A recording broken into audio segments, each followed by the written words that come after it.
here we go. Okay, welcome everyone to this week's online causal inference seminar. Today we have Toru Kitagawa from the economics department at Brown University giving us a talk about policy choice in time series by empirical welfare maximization. We're joined by Toru's Toru's collaborator Mengguang Xu, who will be helping with answering the question. So our discussant today will be Mikkel Plagborg-Moller from Princeton University, and the Q&A will be handled by In. In, do you want to say a few words about Q&A? Sure. Thank you, Xuyan. So just as usual, please submit your question through the Q&A section using the button at the bottom of the Zoom window. Please do submit it using Q&A instead of chat for us to better track it. And please submit your question as soon as you have them, and don't wait for the speaker to stop for questions. So I will raise some questions not addressed by the Q&A moderators, who are two collaborators of the speaker. And without further ado, please feel free to get started. Yeah. Toru, please. Okay.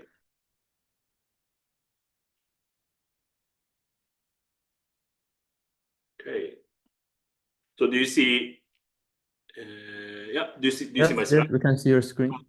Okay. Great. Yeah. So let me start. So thanks again for the organizers for having me here, and thank you all the audience for joining. Okay. So this is a joint work with Wen Wang in Groningen, and I mentioned Xu at Mannheim. I'm Toru Kitagawa. So I'm an econometrician. So I'm more like, my background is more like economics, econometrics. I do microeconometrics. Also, I do a little bit of macro time series. So today's talk is about more like time series, like more like a macro time series problem. And then we want to bring causal inference tools to talk about policy decision making. So the economists, okay, we think that the one of the ultimate goals of economics, also econometrics, is to inform a better policy. And in order to inform a better policy, causal inference is really crucial. We want to know causal effects of a change in policy to economic outcomes, maybe people's behavior. In terms of macro, that we are interested in causal effects of a policy change, could be a macro policy change, like interest rate policy change, to the macroeconomic outcome, could be GDP, inflations, unemployment rate, and so on. Yeah. So in the economics literature, how to connect this causal inference with decision making of the policymakers. So that has been studied for quite some time. Within econometrics, the Szymanski's 2004 econometric paper, he basically brings statistical decision theory to link causal inference and planners' policy decision program. But the literature has started from the microeconometrics context, where the planner is allocating policy over individuals. So that's where the literature has been developed for now, for so far. So this paper is now that we are interested in bringing this literature of treatment choice or policy learning to more like a macro finance setting, where the available data is aggregated time series data. So that's the main kind of step of this paper. And then ultimately, we are interested in thinking about the policy decision problem for, say, monetary policies. It could be like an interest rate choice, whether increase or decrease the nominal interest rate, or maybe central banks' decisions of whether to intervene the exchange rate markets or not, or maybe in the COVID time or pandemic time, here the planner has to make a decisions of whether to relax or tighten some sort of containment policy. So the available data is more like single aggregated level time series data. We can think about panel data, but in this paper, we don't talk about panel data, more like just single time series data. And then based upon the past observations, we want to talk about planners' decision making for today and potentially future. So just to give you some ideas or maybe specific context. So I just want to give you some like the real world questions here. So like Bank of Japan. So this is a central bank in Japan. Nowadays, they occasionally intervenes the exchange rate market because Japan yen and USD exchange rate is quite volatile. These days, Japan yen is so cheap. And sometimes Bank of Japan intervenes. Basically, they sell USD and then they buy Japan yen to manipulate and try to manipulate the exchange rate. Now here the planner is a Bank of Japan. And Bank of Japan sees time series observations of the exchange rates. Also, in the past, Bank of Japan has intervened. So they also know at which time period they have intervened or not. Maybe they also have some other macroeconomic variables.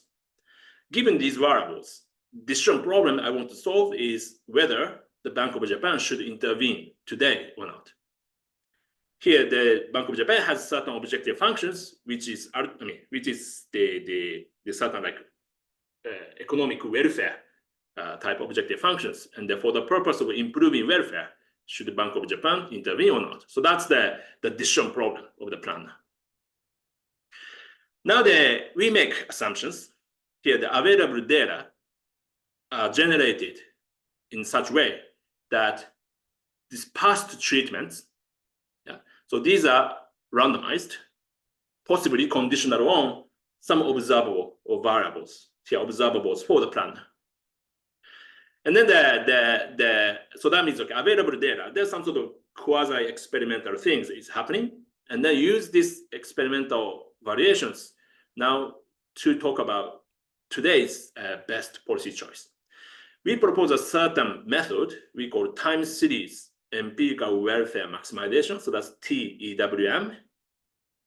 Yep. And this method is basically what this does is we estimate the welfare impact of today's policy choice, so that whether to intervene or not. Yeah, we estimate the welfare impact using the past data. Yeah, and choose the policy option which gives higher estimated welfare. But here, that's coming from the past data. Yeah. So that's the basically method I'm proposing. We are proposing in this paper. Now that to argue that this method makes sense, also to analyze the welfare performance of this method, we formulate this decision problem using potential outcome time series. That's where we use causal inference tools for time series data. And we study under what conditions that we can get some theoretical guarantee of this T-EWM. Here, theoretical guarantee means this method eventually allows us to run the optimal policy for today. Yeah, here eventually means that we're going to think about like available data set kind of more increase. So the number of observations increase and how that affects the quality of decision making today. So that's at the end of the presentation. You will see some theoretical results of this. So here's a quick outline. Of my talk here. So since our ideas, our methods come from the macroeconometrics context, so I'm gonna have some maybe 5 to 10 minutes to review the literature of the statistical treatment choice for micro setting, where the data set is cross-sectional. And then after reviewing this, I'm gonna now extend the framework to the time series setting, where we actually introduce dependence of the observations using potential outcome notations. And our tools are building on some earlier work by Anglis, George Steiner, or Bojnov Shepard, or Rambachan Shepard. Then we now formulate the decision problems. We propose a procedure of time series EWM, empirical welfare maximizations, and we analyze the welfare libre convergence. So I'm going to look at 2 examples where everything becomes simple, so that I can explain the essence of the idea in the simplest manner. So it's going to be very simple examples, but if I have time, I'm going to discuss how to generalize these 2 examples to more like realistic setting. And toward the end, I hope to have one empirical applications. So that's the outline. So how am I doing so far? Any questions? Hi, Toru. We don't have active questions for now. Thank you. That's great. Okay, thank you. Okay, so then let me go to the setting, starting from the micro econometric setting, and then let me formulate this treatment choice policy learning problem. So in the micro setting, here the planner has access to a data set. So let's assume planner has access to this RCT data set for binary treatment. And then here the observation, unit of observation is individual. That's denoted as I. And then in this data set, we observe individuals' characteristics, XI. So that's the contextual information for each individual, something like educations, previous earnings, and so on. We also see the treatment status, WI, and here that's randomized inside in the data set. So it could be job training program. We also see the response to the treatment, which is YI. So that's the RCT data. So data experiments are already conducted. So this data set is given to a planner or econometrician or statistician. And then here planner wants to learn the optimal policy for individuals or new population. And that's here the policy is deciding who should be treated. That means, okay, this G is assignment rule mapping individual's characteristics X into either 0 or 1. 1 means should be treated, 0 means should not be treated. Yeah? So that's the policy decision rule. And we write down the potential outcome, Y of 1 and Y of 0. So here that we are looking at individual level potential outcomes. And here I'm assuming that individual's outcome depends only on own treatment, either 1 or 0. So that's a typical Stuva assumption here. And here the planner wants to maximize these objective functions we call additive welfare functions. So here the planner wants to maximize the sum of outcomes. Yeah. Here in the new population, if the value of X gives G of X equal to 1, then the treatment will be assigned to that individual so that the realized outcome is going to be Y of 1. Yeah. Otherwise, if G of X is equal to 0, the individual will not be treated, and the realized outcome is going to be Y of 0, and then summing those up. So that's the objective functions of the planner. Now, planner wants to know optimal G using this already available RCT data. So here they use data to learn policy rule G hat. Okay, so I denote G hat here to say that this policy G is constructed upon the data. Yeah. So, and this G hat is going to be implemented to the population, and then this is a payoff of the planner. So planner gets this W of G hat, yeah, as a payoff. Then in the literature, this 2004 Mansky's econometric paper, he proposed the following way of getting G hat. He called the conditional empirical success rule. The idea is, well, let's calculate or let's estimate the conditional average treatment effect. Here, assuming in the data set W is randomized, so that we can identify this conditional average treatment effect, and we can estimate this by simple difference in means between treated and control group. And let's design a policy such that this estimates tau hat of X is being positive, the individual is treated, otherwise not treated. So that's one way to come up with G hat. And another interesting contribution of this Mansky's paper is he assessed the performance of this G hat through the regret criterion. Here, regret means the maximum attainable welfare over class of policies. So that's max of W of G, subtracting the welfare level attained by the estimated policy. So this gap is called regret. How much welfare loss there is because of estimating G by the data relative to Oracle. Then since this is random variables, because G hat is random, so let's look at the mean or maybe some other feature of the distribution regret, and then see how this distribution regret can converge to 0 with respect to sample size. So the Mansky get using some basically large deviation inequalities, he get this kind of upper bounds, that's a uniform upper bound of the welfare regret. So original Mansky's work considers discrete X case so that this construction difference in means is straightforward. But in practice, we want allocation policies depend upon more like rich set of covariates X. So there might be a continuous X and so on. So in the earlier work with Alex Stetanov, I considered the following procedures, which I called empirical welfare maximizations, E-WM. So here the idea is we start from the set of allocation policies that planner can implement, so that's denoted as script G, and use the data set, available data set, to construct the empirical analog of the welfare criterion that's denoted as W hat of G, and just maximize these estimates of the empirical estimates of the welfare criterion over a class of feasible policies. So that's G hat, E-WM. And that so as we allow, we introduce some constraint or complexity constraint class of policies, then we don't have to model the underlying outcome data generating process, but still we can run optimal policy within this class.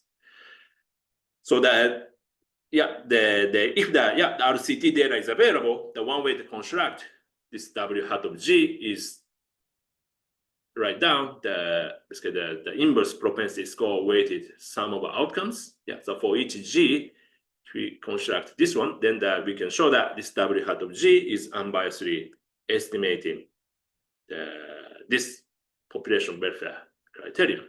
So we basically maximize unbiased estimates of the objective functions over a class of policies. So that's basically the simple version of the method. And then we can also derive some regret upper bound convergence property, like this one. Even though we have a rich set of X, but as far as G is constrained, G's complexity is constrained, for instance, by VC dimensions, we can get this kind of upper bounds. So that's what the literature has done for the micrometric setting. Also, similar idea has developed in statistics and the machine learning community. But basically, this kind of protocol means, find a way to get G hat and assess the regret performance. But as I said, so that this framework is currently for either like cross-sectional data setting or panel data setting. But here, our question is more like a time series setting. So if we consider time series setting, there are many interesting questions and challenges. So let me list up first. Policy impact can have dynamic causal effects. So we no longer have a suit of assumption.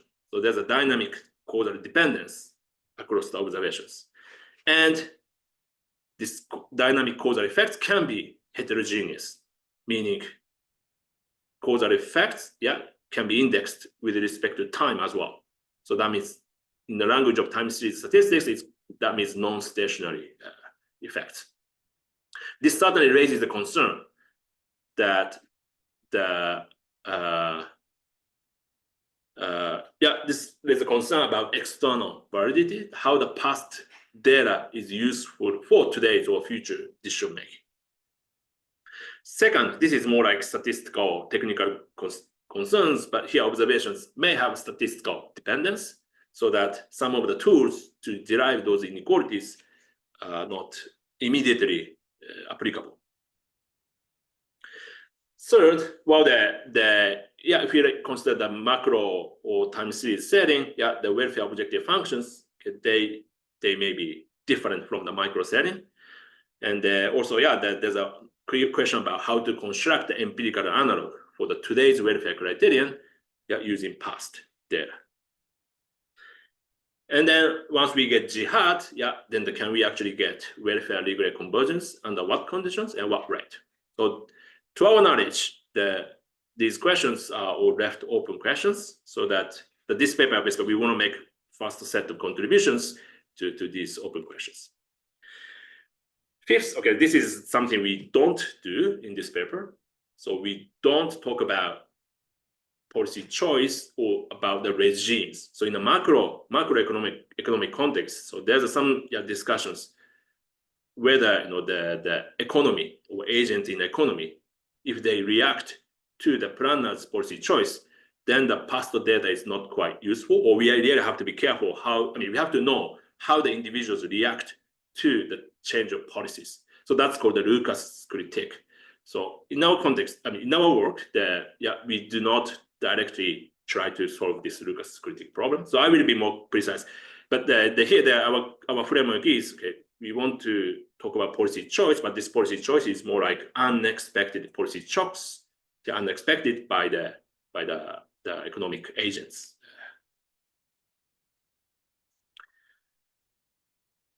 Okay.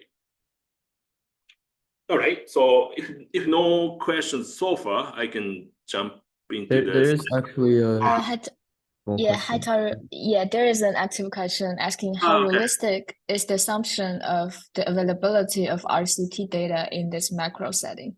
Are there any examples for this kind of setting? Well, I don't think there's we can easily find the controlled experiments in a macro setting, but I think that we can find some quasi experiment. Quasi means, okay, it's not really controlled experiment, but in the past, planners are doing some sort of randomization behaviors, or maybe planners do not have a good knowledge about how to select the policy so that their choice can be deemed as like randomized actions.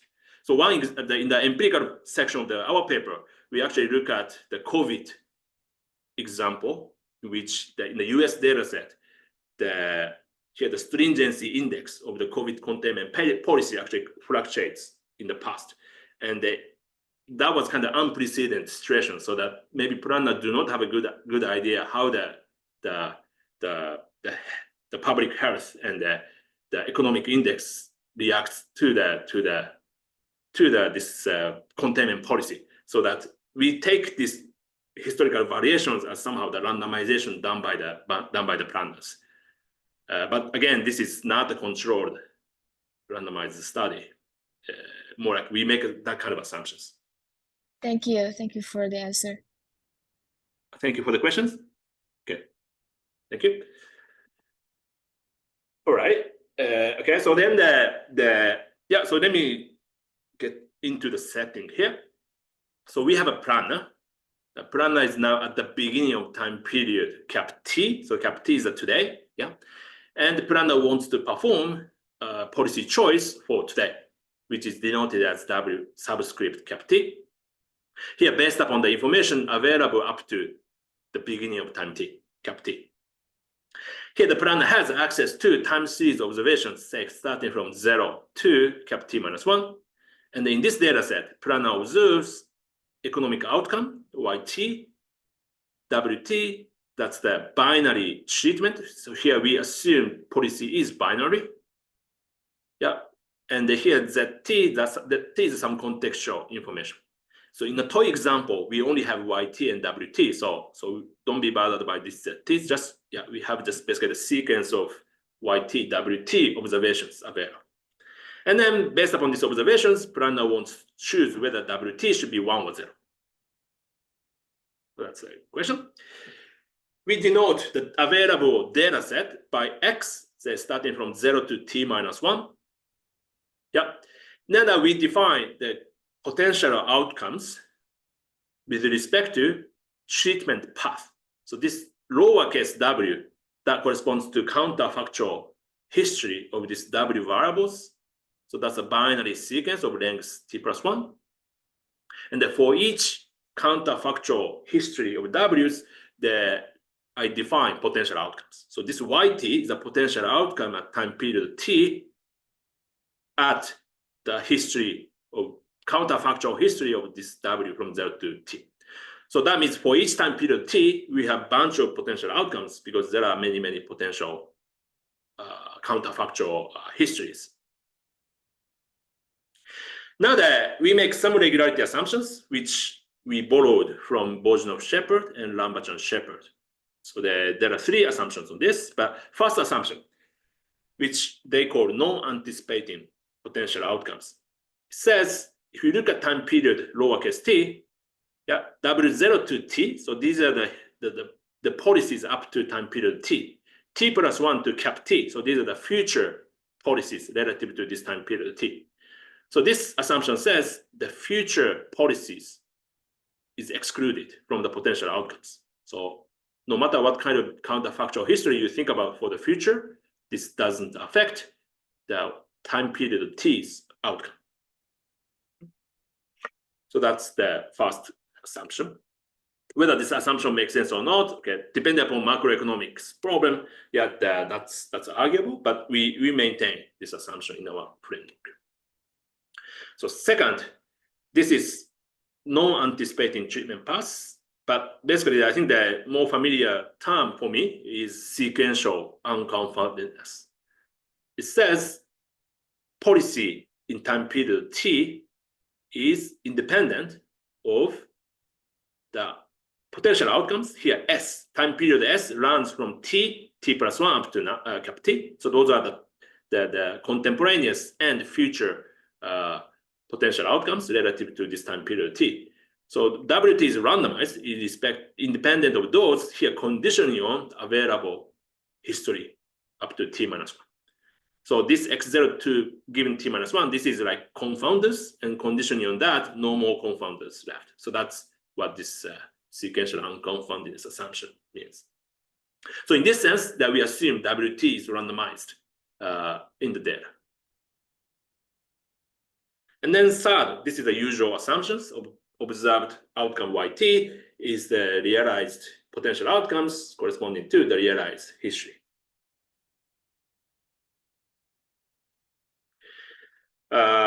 Right, so then I'm not sure if the audience, some of the audience are from macroeconomics background, but in macroeconomics, when we talk about causal effects, one very popular dominant framework is so-called impulse response analysis with respect to some structural shocks. So for instance, structural VA-like modeling that leads to variable, like economic outcome variable YT, okay, has a structural equation representations. And then in the right-hand side, we see policy variables, here WT, allowing for lagged causal dependence. And also there are some other structural shocks.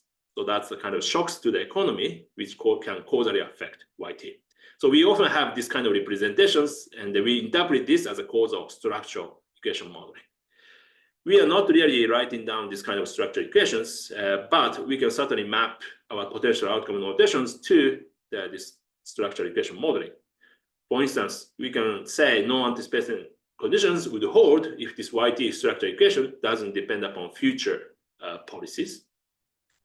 Also, sequential unconfoundedness means this policy WT is independent of any other shocks, contemporaneous, and the future other shocks, given past observations. And maybe for some of you who are more familiar with the impulse response analysis, the one question is, okay, how this potential outcome framework is different or similar? So here's the 3 points, which I think it's very important. Three things which makes potential outcome framework different from impulse response analysis of this form. First, here we assume that these policy shocks or policy variables WT is observable. Usual impulse response analysis, we do not make this kind of assumption always. So second, we can allow non-stationarity potential outcome framework. Heterogeneity is by default. So the causal effect, this theta h coefficient, can depend upon time t as well.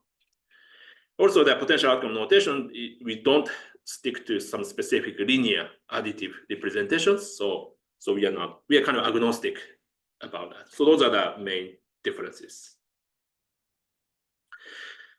All right, so let me set up the planner's optimization problem. So here planner wants to make additions, this G function, they're mapping the history, observables history, mapping to 0 or 1. That's today's decisions.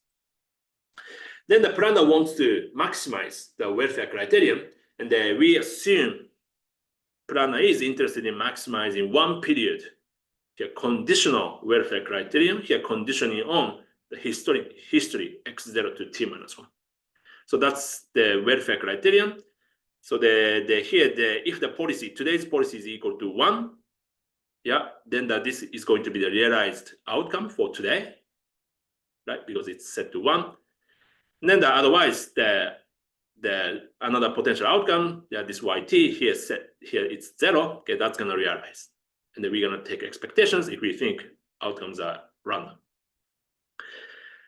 So this is one big difference from the micro setting. In the micro setting, we always take average over some contextual informations, and that's how the population welfare is defined. But in the time series setting, I think it makes sense to condition on the available history, because no point of really aggregating over unrealized hypothetical histories. So we stick to this conditional criteria. So that's one big difference. Sorry. Okay. So then, how am I doing in terms of questions? Hi, Toru. We got some new questions, but the collaborators have been answering them excellently. Thank you. Oh, okay. Thank you. All right. So then now in order to make problem more simple means okay for the purpose of expositions. So let me simplify the problem so that notations become much simpler. So here the toy model, we call one period Markovian model. Basically, we restrict the time series dependence. So the first assumption is about exclusion restriction. It says potential outcome yt depends only on yesterday's policy and today's policy, wt minus 1 and wt. Further past, do not causally affect the outcome. So that's the exclusion restriction we impose. Second condition is about exogeneity condition. It says conditioning on very small amount of information in the history. So here, let's say wt minus 1. So that's a binary information, basically previous policy wt minus 1. By conditioning on that, now the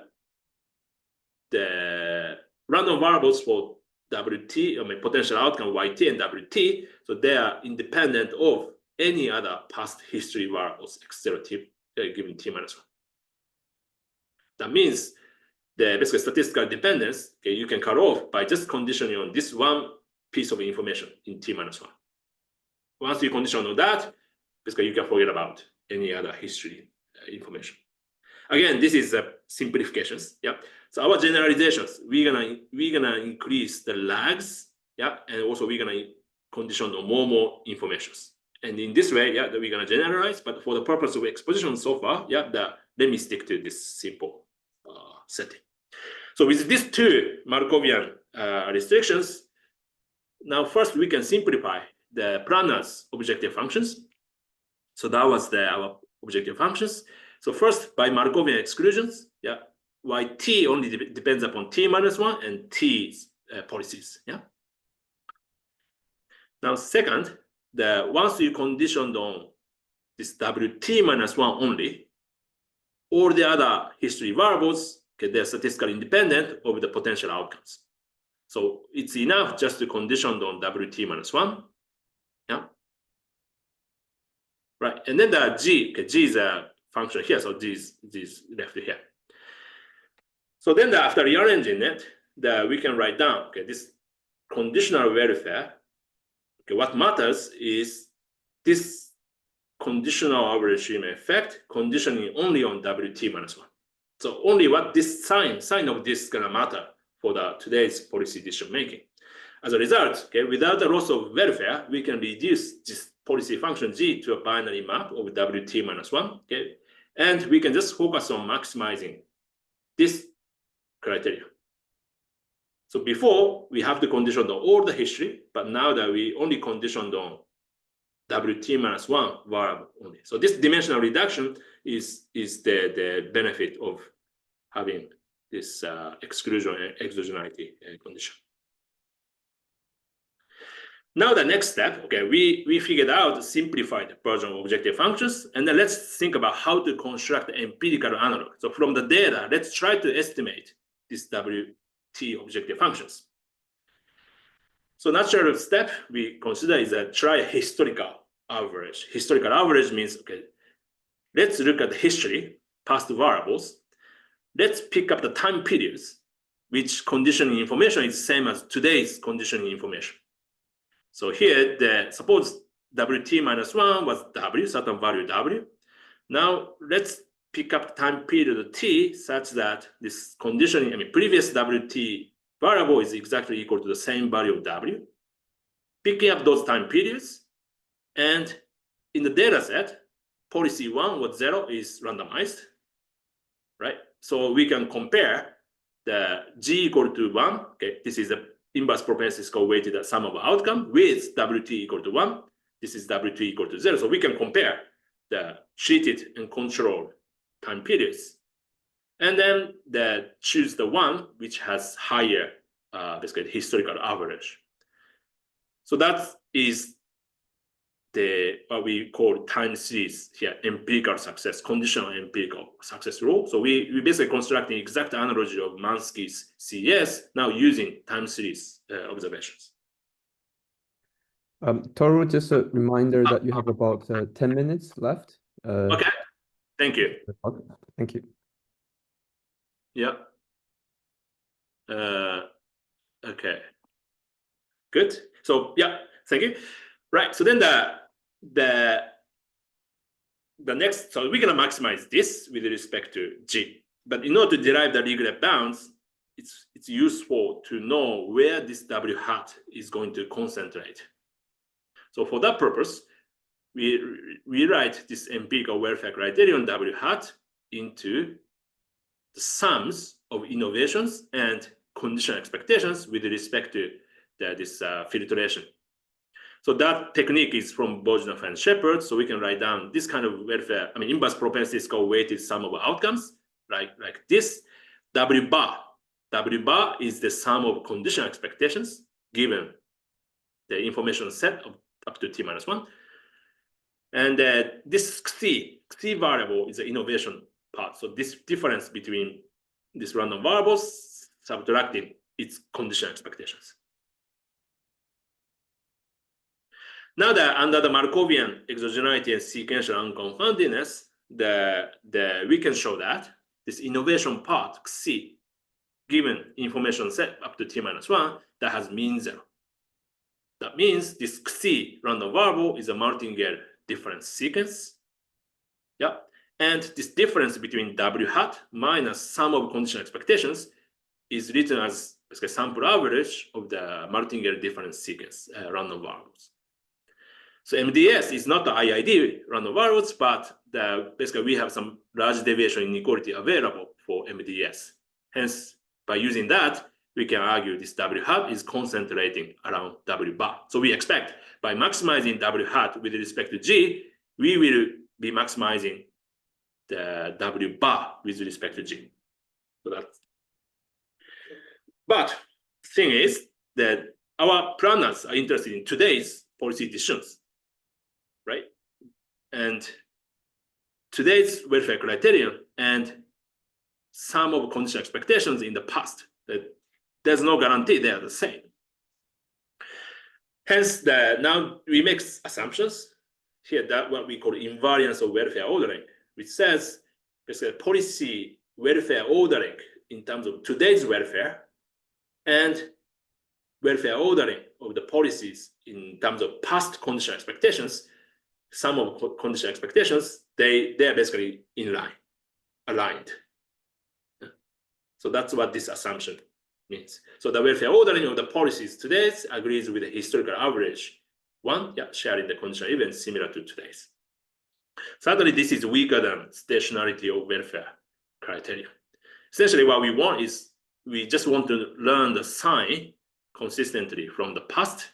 Yeah? And here, today's policy sign can be learned from the past average signs.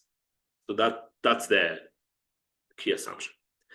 Now putting all these assumptions together, now that we can actually show that welfare regret for the today's welfare compared with optimal and G hat, okay, this can be upper bounded by supremum of the absolute value of W hat minus W bar, here using this welfare invariance assumptions, welfare ordering invariance assumptions. And we know that W hat minus W bar that can be expressed as sum of MDS, and hence we can use some large deviation inequalities for MDS to get this kind of upper bounds.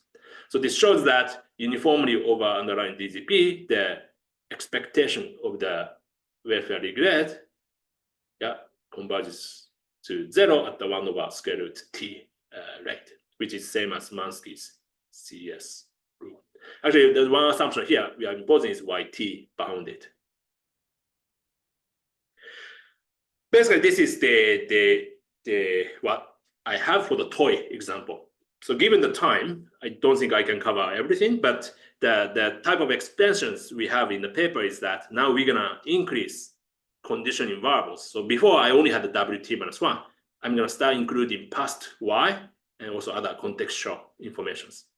We can also increase the lag from not only T minus 1, T minus 2, T minus 3, and so on and so on. So then we have more larger, rich conditioning variables.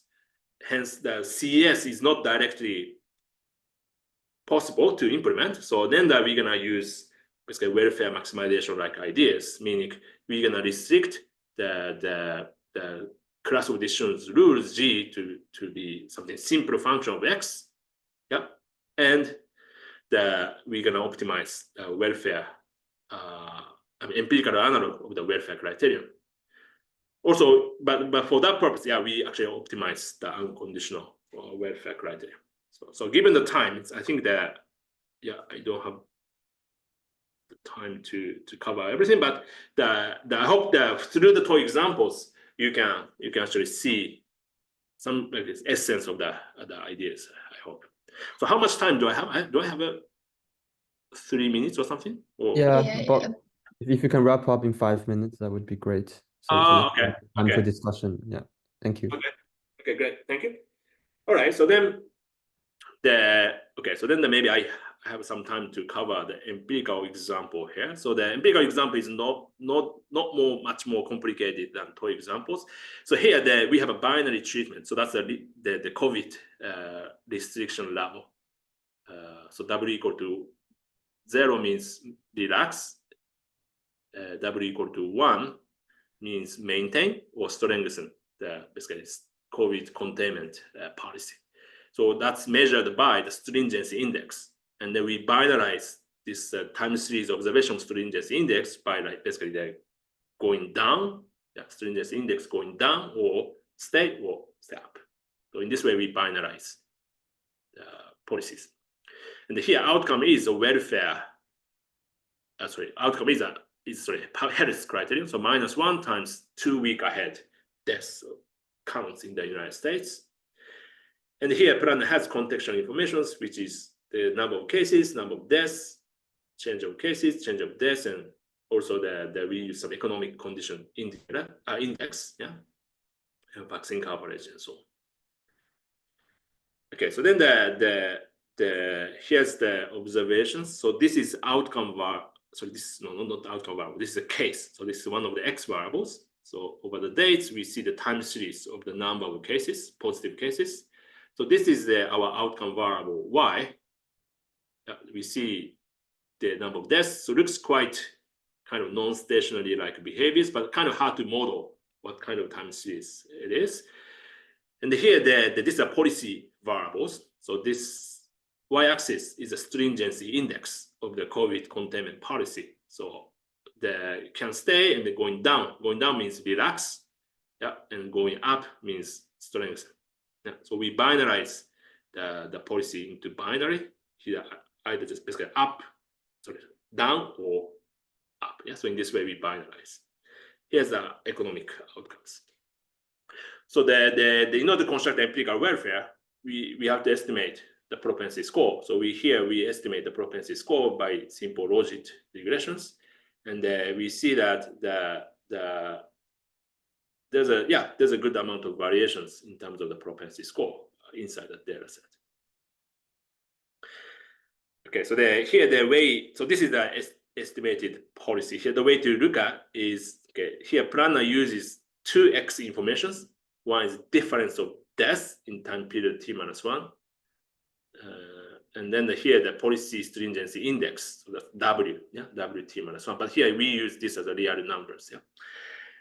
And then here we estimate the dark region. So dark region means if the contextual information fall into these regions, then our policy recommendation is W equal to 1, I think, yeah.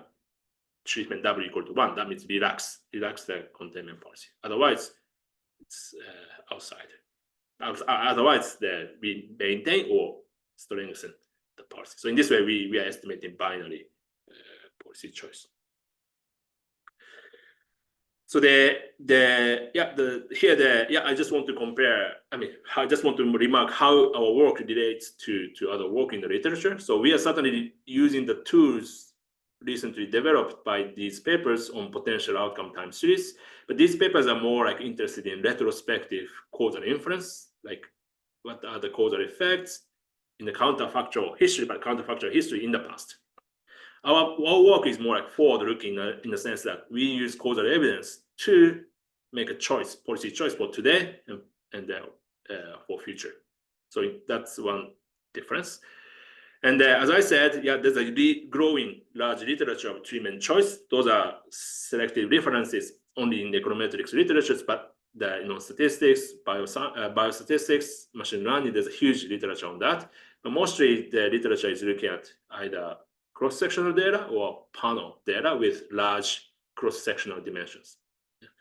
So, but our work is only look at time series variation. So the n is equal to 1 and basically large T. That's a setting.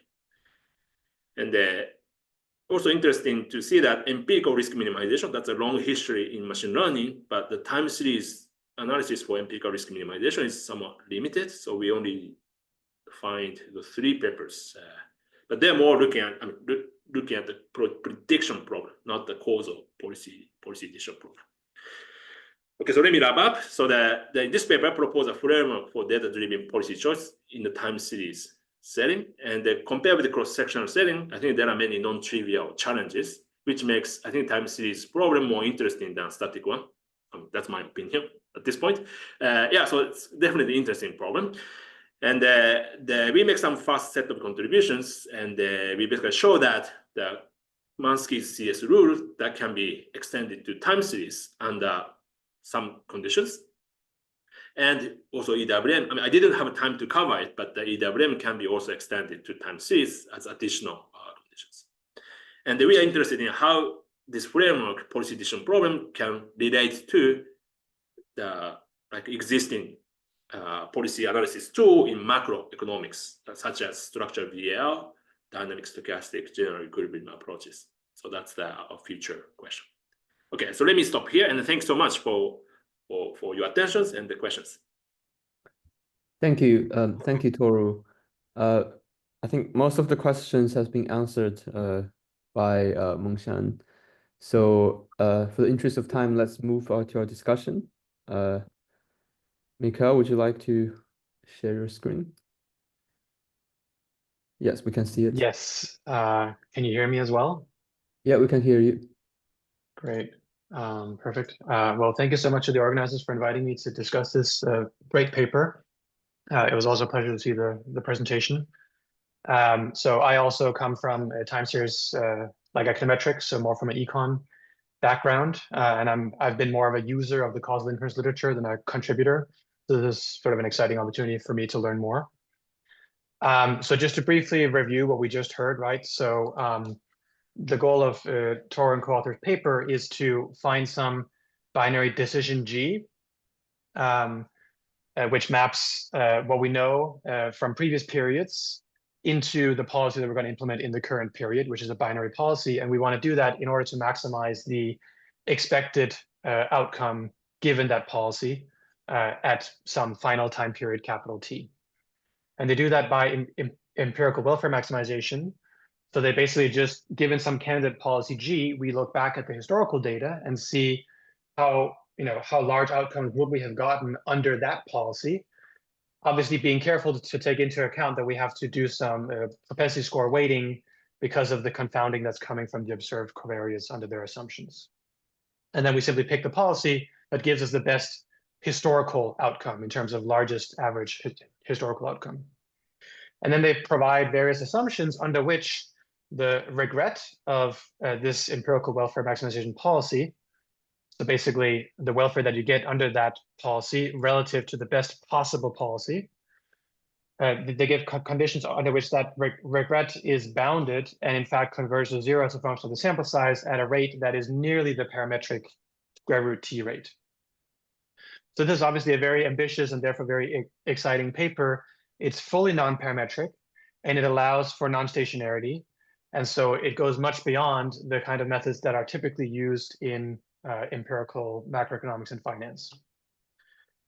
So I have sort of 3 questions and some related suggestions. So my first question is about the non-parametric aspect.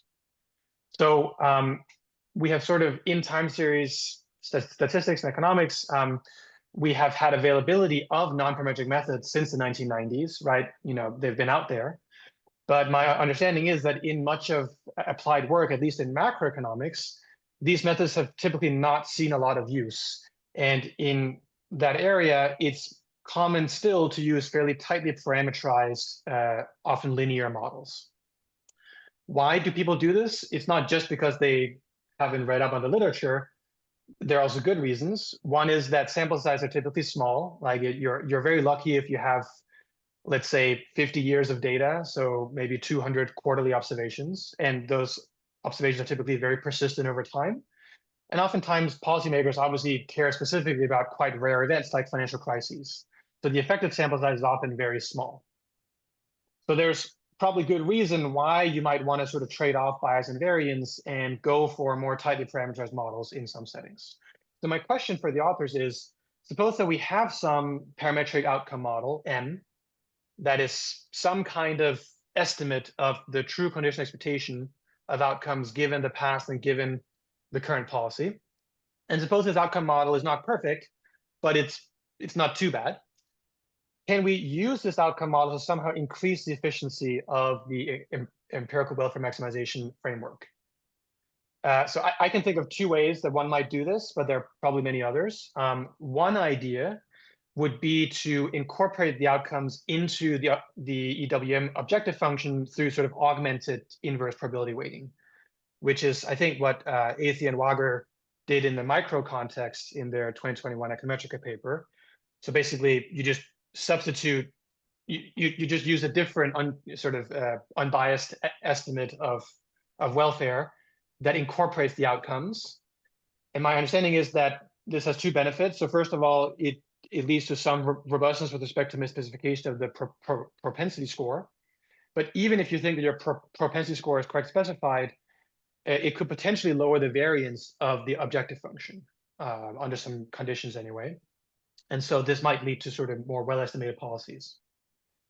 The second idea I had was to basically sort of take the decision recommended by the parametric model, which is just to, like enact the policy whenever the model implied conditional average treatment effect is positive.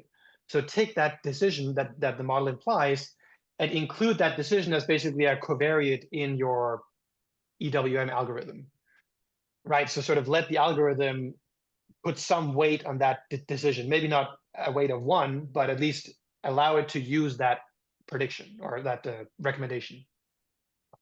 So that can be done, I think, within the author's framework already. So that would be kind of easy to do in terms of the empirical implementation.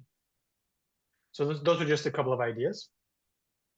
My second question is about the non-stationarity, right? So as Toru said, in order for empirical or historical welfare maximization to have any chance at performing well in the next period, we obviously can't allow for completely general non-stationarity, right? Just because the sun has risen every day until now, it doesn't mean that it's going to do it tomorrow without further assumptions, right? So the way that the authors sort of get around this issue is to impose an assumption, basically restricting the amount of non-stationarity by assuming that next period regret under some candidate policy is at most some constant times the average historical regret under that policy. Right, so effectively, I think what you're doing here with that assumption is to bound the magnitude of any structural change that might be going on in the background. For example, that structural change could come from the public sort of adapting to this new policy regime, where previously the policymaker was choosing their policy in some quasi-randomized way, and now they're going to do the fancy Toru thing that will lead the public to change their behavior, and therefore there's going to be structural change, right? So this is the so-called Lucas critique, and Toru and co-authors are sort of bounding the effect of that structural change, but basically that's sort of what they're doing. They're restricting the amount of sort of structural change. So my question is the following. Suppose that we have an explicit bound on structural change. For example, we limit how much potential outcomes can depend on time, right? So like how much they change over time. Suppose we have such a bound, right? Instead of the author's assumption, suppose we impose this more explicit bound on structural change. Can we then improve at least the worst case efficiency of the E-WM algorithm by, instead of equally weighting all observations in the past, providing more weight to the more recent past relative to the more distant past, right? That seems to be more efficient under sort of gradual structural change. And this is an idea that's been used in the forecasting literature. And it seems natural in this context as well, right? And so some ideas would be, for example, we could use sort of an exponential weighting scheme or something like the exponential smoothing literature in forecasting. Or we could just approach it through the lens of direct outcome modeling, as I talked about on the previous slide, right? We just have a model for how potential outcomes change over time, and then we somehow use that model. We don't impose it fully, but we use it somehow to improve our policy recommendations. So that was my second question. My last question is about the time series dependence in the problem and the Markovian exclusion assumption. So, as Toru and co-authors say in the paper, their sort of baseline assumption of Markovian exclusion of order 1 is too strong for actual applications, right? It's, there are very few applications in economics, at least, where potential outcomes would only depend on policy today and in the previous period and not in any more distant periods, right? So for example, for the purposes of thinking about monetary policy, there's sort of a consensus that monetary policy operates with so-called long and variable lags, as Milton Friedman said. So usually policies might take several years before their full impact is felt on the economy. And so in the paper, Toru and co-authors generalize their assumption to Markovian of order Q, where Q could be larger than 1. But they don't actually talk about how they generalize their procedure or their theoretical guarantees under that kind of assumption. Now, my understanding is that the empirical welfare maximization procedure would actually not change much under that more general assumption. You would probably just put more lags of the observed data into your conditioning vector. So it's sort of easy to think about how we could generalize the procedure. Generalizing the proofs is probably harder. And so that's sort of my question. My suggestion is, as the authors think about generalizing their theoretical results to that more general assumption, my recommendation might be to actually be a little bit more explicit about how their regret bound actually depends on the time series dependence in the problem. Because my reading of the paper currently is that it's kind of written from the perspective of saying, look, we have these results in the micro setting. We can get qualitatively similar results in the time series setting under some assumptions.